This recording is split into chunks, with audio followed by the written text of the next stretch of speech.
I cannot think of a better place to talk about the noble train of artillery than right here along Battle Road. What we're interpreting today is February 1776.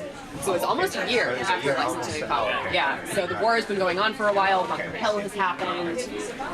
Boston has been under siege for almost a year at this point.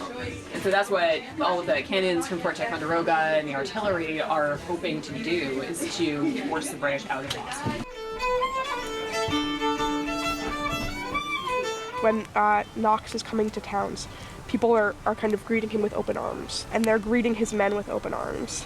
They're helping where they can, they're visiting, they're bringing their children. This is a very historic moment for America at the time. How's the stew? I go the crowd. Very good.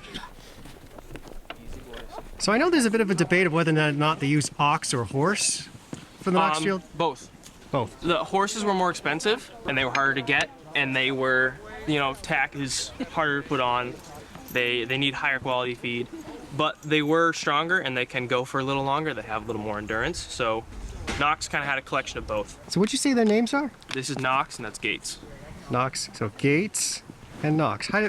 Are you saying hi to the camera? Oh, he's very friendly. Yes. Hi, Gates. They both are. So really they had to raise for most of the powder rather than manufacturing. Yeah, the colonists didn't really have the ability to mass produce powder. But how is it made? Well, it's a combination of sulfur, charcoal, and saltpeter. So that's basically combined, and it creates something that looks a lot like this. Again, this is not actually black powder, but so you're all safe. Are those red coats I see? Yeah. So why do we have red coats? That's a good question.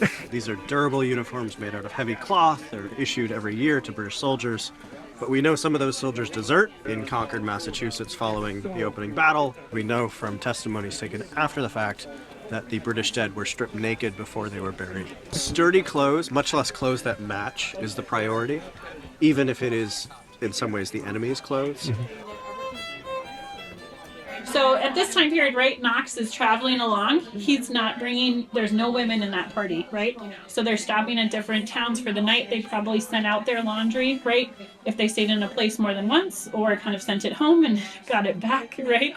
But as they went on campaign, right, Washington recognized that they do need laundresses with the army, right? Because originally men were letting their shirts, they weren't washing their shirts, they were letting them kind of rot on their backs, which was disgusting. Shirts and socks, you don't wash any of them. After a while, your army's gonna smell pretty funky.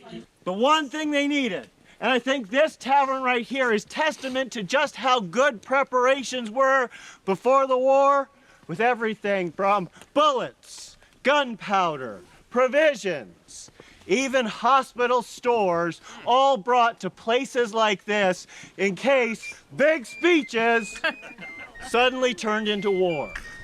And yet the one thing they needed more than any other, of course, the reason why we're here now, thank the Lord, yes, exactly.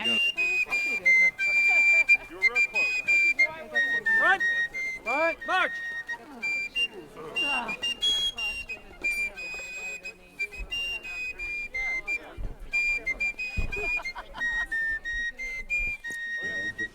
Hello, everybody. Hello. How's everybody doing today? Awesome. Awesome. Is everybody ready to hear a cannon shoot? Yeah. Awesome.